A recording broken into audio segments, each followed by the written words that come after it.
Salam, mövzumuz 6-cı sinif 8-ci mövzu məmulatların konstruksiya edilməsi, düzbucaqlı və müxtəlif formalı detalların çertyoju. Bugünkü dərsimizdə konstruksiya nə deməkdir, konstruksiya etmə nədir, dizayn nə deməkdir və konstruksiya etmədə vacib olan amillər haqqında öyrənəcəyik. Konstruksiya Latın dilindən tərcümədə quruluş deməkdir. Konstruksiya etmə məmulat hazırlanmasının ən vacib başlanğıc mərhələsi hesab edilir. Yəni konstruksiya etmə budur ki, ilk öncə məmulatın xəyali təsəvvürünü qurmağa başlayırıq. Daha sonra onun eskizi, texniki rəsmi, çertyoju işlənir və bunun üçün yaradıcı əmək sərf edilir və həmin xəyali təsəvvür gerçəkləşdirilir. Yəni, nəyi konstruksiya edəcəksə, ilkin mərhələ onun xəyali təsəvvüründən başlayır. Xəyalımızda canlandırdığımız bir quruluşu biz daha sonra gerçəkləşdiririk və bu da nə adlanır? Konstruksiya etmə adlanır. Sonra lazımi materiallar seçilir, məmulatın təcrübi nümunəsi hazırlanır, onun möhkəmliyi və işləmə qabiliyyəti yoxlanılır. Qüsurlar aradan qaldırılır və sonra məmulat mükəmməl nəticə alınana qədər təkmilləşdirilir. Konstruktor quruluşçu deməkdir. Konstruktor nə edir? Adətən məmulat üçün bir neçə variant düşünür. Konstruksiya etmədə variantların çoxluğuna variativlik deyilir. Variativlik məmulatın dizaynına, onun quruluşuna və xarici görünüşünə xas olan cəhətdir. Dizayn isə ingilis dilindən tərcümədə fikir, layihə, təsvir deməkdir. Fikrimizi ümumiləşdirək. Konstruksiya etmə deməli məmulat hazırlanmasının ən vacib başlanğıc mərhələsidir. Konstruksiya quruluş deməkdir. Konstruktor quruluşçu deməkdir. Konstruktor ilk öncə nə edir? Quruluşun bir neçə variantını fikirləşir. Variantların çoxluğuna variativlik deyilir. Dizayn isə ingilis dilindən tərcümədə fikir, layihə, təsvir deməkdir. Konstruksiya edilən məmulat möhkəm, etibarlı, az xərc aparan və texnoloji olmalıdır. Deməli, yadımızda saxlayırıq, konstruksiya edilən məmulat həm möhkəm, həm etibarlı, az xərc aparan və texnoloji olmalıdır. İndi bunları bir-bir açıqlayaq. Hazırlanmasına mümkün qədər daha az vaxt, maddi vəsait, əmək və material sərf olunan məmulatlar texnoloji hesab olunur. Bunu belə yadımızda saxlayırıq. Hər şeyin azı, hamısından az. Yəni, az vaxt, az maddi vəsait, az əmək, az material sərf olunan məmulat texnoloji hesab olunur. Möhkəm məmulat dağılmadan ona verilən yükü qəbul edən məmulata deyilir. Möhkəm nədir? Ağırlığı qəbul edən, yükü qəbul edən və dağılmayan. Müəyyən olunmuş istismar müddəti ərzində dayanmadan işləyən məmulat etibarlı məmulat hesab edilir. Yəni, əgər bir konstruksiya edilmiş bir məmulata, tutaq ki, 3 il, 5 il qaranti verilibsə, bu müddət ərzində o dayanmadan işləyirsə, heç bir təmirə ehtiyac duymursa, axıra qədər yəni öz işini yerinə yetirirsə, bu artıq necə məmulat hesab olunur? Etibarlı məmulat hesab olunur. Qənaətli məmulat isə ucuz başa gələn, istismar zamanı əlavə xərc tələb etməyən məmulata deyilir. Deməli, yenidən üzərindən keçirik. Hər şeyin azı dedik nə oldu? Az vaxt, az maddi vəsait, az əmək, az material sərf olunan məmulat texnoloji məmulatdır. Ona verilən yükü dağılmadan qəbul edən, o yükə tab gətirən möhkəm məmulatdır. Müəyyən olmuş istismar müddəti ərzində dayanmadan işləyən məmulat etibarlı məmulatdır. Az xərc tələb edən, istismar zamanı əlavə xərc tələb etməyən məmulat isə qənaətli məmulatdır. Qənaəti yalnız xərc sözü ilə yadımızda saxlaya bilərik. Bütün bu vacib olan xüsusiyyətlər məmulatın keyfiyyətli olması deməkdir. Keyfiyyətli məmulat istifadə edilmədə etibarlı və rahatdır. Deməli, həm möhkəm, həm etibarlı, həm qənaətli, həm də texnolojidirsə bir məmulat. Deməli, həmin məmulat keyfiyyətli məmulat hesab olunur. Yəni, bunların 4-ü də bir məmulatda cəmlənibsə, o məmulat keyfiyyətli hesab olunur. Oduncaq emalında ən geniş yayılmış detallar düzbucaqlı və yaxud da ki, ən kəsiyi dairəvi, silindr və konus şəklində olanlardır. Deməli, ən çox yayılmış detal forması bir düzbucaqlıdır, bir də silindr və konus şəklində olanlardır.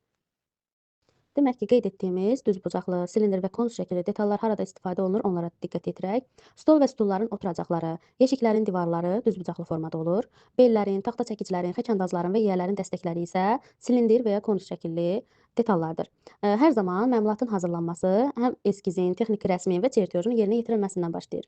Yəni, ilk olaraq xəyalımızdakı detalı biz eskiz və ya rəsmdə, texniki rəsmdə, çertyojda əks etdirməliyik və ondan sonra işi ardıcıllıqla yerinə yetirməliyik. Bir neçə detaldan ibarət olan oduncaq məmulatlarına diqqət edək. 2 detallı taxta çəkicdə 1 ilə işarə olunan hissə dəstək, 2 başlıq, daha sonra isə bitkilər üçün 3 detallı altlığın rəsmini görürük biz burada. Burada isə deməli ayaq, reyka və şurupdan və yaxud da ki, mismardan ibarətdir bu bitkilər üçün altlıq.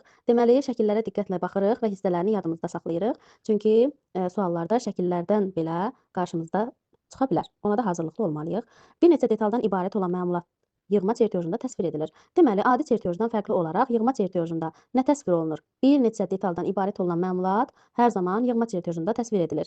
Yığma çertyojunda həm detalların tək-tək təsviri verilir, həm onların yığılma forması, həm də hazır formasının təsviri verilir. Yığma çertyojunda əsas görünüş, yandan görünüş, spesifikasiya və əsas yazı qeyd olunur. Deməli, burada bucaqlığın yığma çertyojuna diqqət edirik. Yığma çertyojun aşağı hissəsində isə spesifikasiya verilir və orada onun miqyası, sonra detalın adı, sayı, materialı aydın şəkildə qeyd olunur. Bucaqlıq 90 dərəcəlik bucaq altında bir-birinə yapışqanla dəqiq yapışdırılmış, tərpənməz dayaqdan və xəttkeşdən ibarətdir. Bucaqlığın dayağının baş hissəsində yuva var və xəttkeş həmin yuvaya qeydirilib yapışdırılır. Yığma çertyojunda məmulatın quruluşunu təyin edən görüntülər təsvir olunur.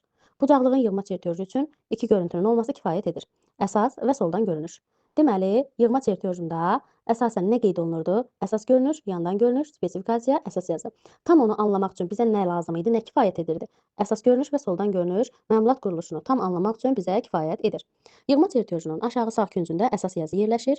Əsas yazıda məmulatın yığılması üçün lazım gələn ölçülər göstərilir. Bucaqlıq üçün ölçülər 150, 200 və 30 mm-dir. Detalların dəqiq 90 dərəcəlik bucaq altında birləşdirilməsinə nəzarət etmək lazımdır. Əsas yazının üst tərəfində və ya ayrı vərəqdə yığma çertyojunun spesifikasiyası yerləşdirilir. Deməli, burada nəyi yadımızda saxlayırıq? Yığma çertyojunda spesifikasiya harda yerləşir? Əsas yazının üst tərəfində və yaxud da ayrı vərəqdə. Cədvəldə məmulatın bütün detalları sadalanır. Detalların adları, sayı, materialı qeyd edilir. Yığma çertyojunun oxunması zamanı əvvəlcə əsas yazının məzmunu, məmulatın adı, təsvirin miqyası, sonra isə məmulatın təyinatı və iş prinsipi öyrənilir. Spesifikasiya üzrə detalların adı, onların hazırlandığı materiallar müəyyənləşdirilir. Detallar yığma çertyojunun bütün görüntülərində tapılır. Məmulatın forma və konstruksiyası, həmçinin detalların birləşdirilmə üsulları və onların yığılma ardıcıllığı müəyyənləşdirilir. Yığma çertyojunun oxunmasına yazının və spesifikasiyanın məzmununun öyrənilməsindən başlanılır. Deməli, yığma çertyojunun aşağı sağ küncündə nələr qeyd olunur? Həm əsas yazı, həm də spesifikasiya. Əsas yazıda əsasən nə göstərilir? Ölçülər. Bucaqlığın əsas ölçüləri 150, 200 və 30 mm oldu. Əsas yazının üst tərəfində və yaxud ayrı vərəqdə spesifikasiya yerləşdirilir. Spesifikasiyada əsasən detalların adları, sayı, materialı və s. bunlar qeyd olunur. Dedik, əsas yazıda da ancaq ölçülər qeyd olunur. Spesifikasiyanı oxuyaraq biz məmulat haqqında tam olaraq bütün məlumatları toplayırıq, onun haqqında təsəvvür yaratmış oluruq. Spesifikasiyada detalların adı, hazırlandığı materiallar qeyd olunduğu üçün onlar yığma çertyojunun bütün görüntülərində artıq tapıla bilir. Məmulatın forması, konstruksiyası, detalların birləşdirilmə üsulu, yəni sonra ardıcıllığı, bunların hamısı spesifikasiya sayəsində müəyyənləşdirilir. Yığma çertyojunun oxunması yazı və spesifikasiyasının oxunmasından başlanılır. Yəni biz əsas yazını və spesifikasiyanı oxuyaraq yığma çertyojunda nə qeyd olunduğunu asanlıqla anlaya bilirik.